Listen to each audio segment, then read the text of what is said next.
What's the crap, boys? I'm back finally. Probably been about a week. Shit's been going on. Apologies to all 34 yous that have been waiting on me. Respect, respect. So superstar trades are happening every offseason pretty much.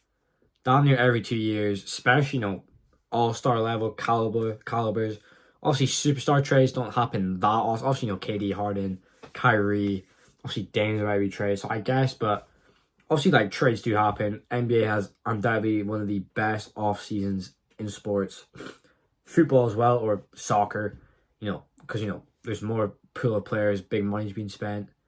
But NBA and football undoubtedly have the best off seasons because of all the drama, all the players. So I've got a little list of players who are range from superstar to all-star level calibers that teams are going to be looking to trade. It's my somewhat prediction. Some of these, which I will discuss while I'm talking about, whether I think they will happen or it's quite possible. It's quite possible, but it probably won't happen. Just merely depends. So the first guy I got on my list is Zion. I think we know why. Obviously, the whole injury history. He is still very young. Obviously, he's just injured all the time. And when he does play, New Orleans, one of the best, if not the best team in the West. NBA is arguable. He's just injured all the time. Because he did sign an extension. Obviously, you do extend him. It's absolutely no-brainer. You extend Zion.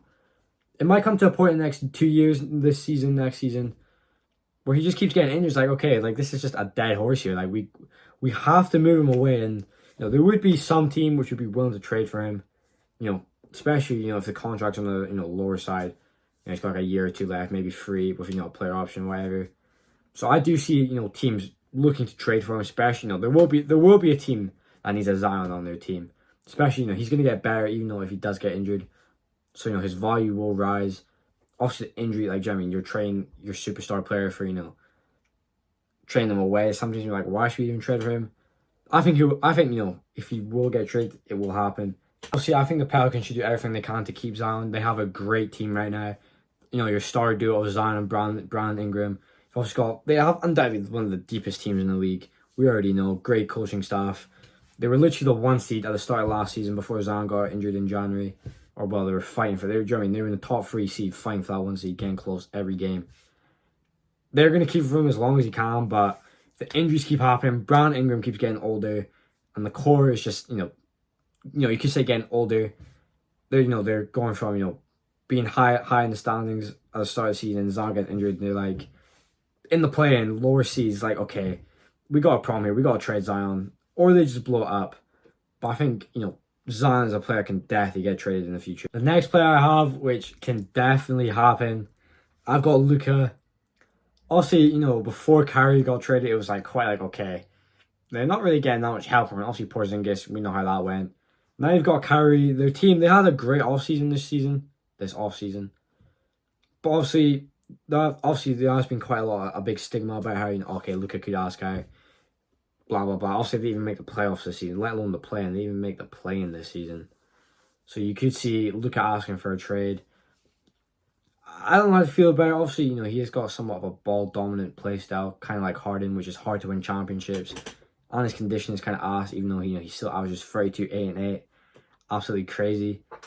But obviously, short-term performance. Obviously, they did make the conference finals. Front office decisions, which led players like Jalen Brunson to leave, who's an all-star level player now. Who on the Mavericks seemed like a borderline all-star. Now he's okay, he's a star. Obviously, they made some good additions.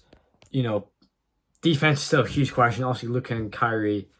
Offensively, that is such a nice duo. Even, last season they had, a game where they had scored 40 points each. I don't know when last time a duo did that. They're going to put up some great duo records. The defense just isn't there, which could lead to disappointment. Obviously, Luka and Kyrie as well want to, be that high seed in the West. Obviously, it's unpredictable. They could literally be one of the best teams, but you doubt it. Jason Kidd's quite a flawed coach. Probably should have been fired and moved to, a team with less expectations than the Mavericks, who Luka on the team, arguably probably a top 5 player, depending on who you ask. Should be competing for a championship, especially when they were in the Western Conference Finals. This is not something that could happen this season.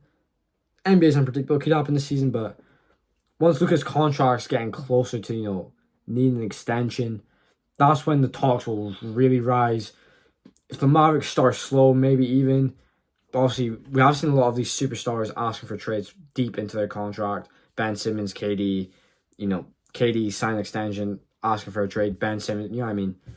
It's not happened before. Dame just signed an extension, asking for a trade. It's not like it's not happened before.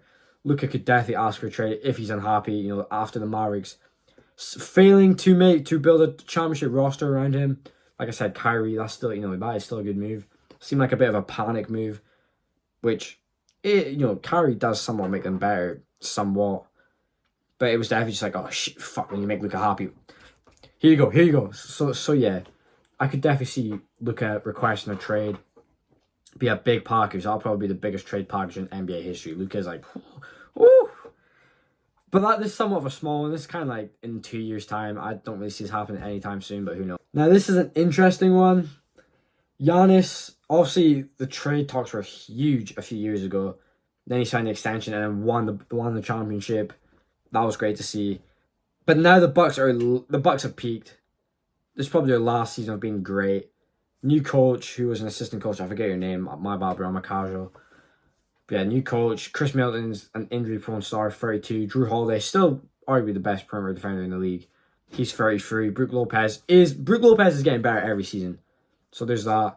Obviously, they still got Bobby Portis. They still have a good depth team, and obviously they have Giannis himself just makes your team so much better. First round exit. Yes, Giannis was injured. Come on, bro. Like he still played a lot of games. Like injured or not, like you gotta win that series. So another upset. I think he's got like two years left in his contract. This is starting this season. Yeah, bro. Like Giannis to the Knicks, that will always be talked about. Like we'll see where he goes because that will be a huge trade package. Literally, the LeBron of this decade, you could say. Giannis will be the most wanted man in the NBA if he requests a trade. He does seem like a loyal guy. I think he might respect his contract. But there does come a time where a star player wants to leave. He's on a sinking ship. He realizes he needs to go. There's two players on this team which I think will probably stay on their teams for the rest of their career. Giannis is one of them. I do see him extending, but obviously he does want to compete for a championship, and the Bucks are stuck. No first-round picks. Their players are getting really old. Like their good players are getting really old. They're gonna get let walk. So if he stays, it'll just be him and a bunch of not bums, but it'll be LeBron in the 2018 Cavs. No one wants to be in that situation. So maybe he does request a trade. Maybe he doesn't. Maybe they. How do you even trade for a star player, bro? Like maybe they sign a free agent. Like who comes to Milwaukee? It's definitely a tough one. Giannis, well, obviously he's proven his loyalty. He's done. He's won a championship. He would be free to go. I don't really like using that term, but he would be. If you request a trade, it could happen. This one hurts. Embiid, you see that thing? Yeah. Yeah, bro. I think Embiid should request a trade. Like after last season, I'm a huge Sixers fan, bro. Like he should just leave. We should just rebuild around Maxey. Sixers are cursed. Embiid seems to be cursed on this team. Every time he gets a good teammate, they just leave. Whether that's the organization's fault or it's the player's fault. It's so tough. It's so tough. Obviously, he had that statement which sent us in a frenzy saying, "I want to win a championship, whether it's here or in Philly." Which that could just be brushed off like, that's whatever. Like that's literally whatever. Yeah, bro, that's tough. I think he should leave. Like he's too good for this team, this front office. Obviously, we got Nick Nurse now, so that's cool. But James Harden wants to be traded. Like why? Like it's cursed. Like obviously, we'll probably come to a point we're relying on Maxey to become a star, which he somewhat is. I think now you give Maxey more touches, be the point guard, shoot more shots, make more. I think he'd easily be an all-star. Obviously, before we got Harden, he was doing that role, playing quite well. The Sixers were quite well, playing well. Before we got the Harden trade, but we ain't winning no championship. Like, do you know what I mean? Like that's what he wants to do. There'll be another team trying to trade for him, and I think you should take that opportunity up. It's just tough. I feel like we got 2 more years of Embiid before he requests a trade. He did, people are saying he wants to be a one-team guy, which I would love. I would love that so much. But there comes a point where, like, bro, you're one of the most talented NBA players in history. Like, you need to win a championship. But I feel like these next two, well, three technically, could happen this year. I'll start DeMar and Zach LaVine. The Bulls are a sinking ship as well. Lonzo's going to miss all of next season, bro. That's tough. They extended Vucevic for some reason. Like, to be a center, you need to know how to defend. He can't do that. And he's above average offensive player. So, like, okay. DeMar is kind of still in, not prime. He is, like, numbers-wise, he's in his prime. Zach LaVine's still in his prime. Hopefully he gets straight to the Sixers. That'd be nice. But yeah, the Bulls are just mid. They're just mid. Billy Donovan, that ain't the coach. It's just kind of like NBA purgatory. Like, kind of like the Wizards were in. Like, they're not going to win no championship, but they're not going to get a draft pick. They have literally a future star in Patrick Williams. They're like, Jeremy, when Patrick Williams when they let Patrick Williams do his thing on the offense, it shows like, okay, we should build around this guy, like Kawhi Leonard-esque. But yeah, DeMar's like 33. Like, you're not going to get a good trade package for him. Zach LaVine you'll get a good trade package for. You definitely need some draft picks after the Magic. They gave the Magic those picks at 10. Bro, that's tough. I'd be upset, to be honest. But yeah, the Bulls, unless they make some, they start playing like they did in 2021, 22, this team could be blown up by All-Star break or the trade deadline. I'll say. Last one I've got, Karl-Anthony Towns. I'll be quick on this one. Him and Rudy Gobert, that's just two supermaxes on a team. That can't work.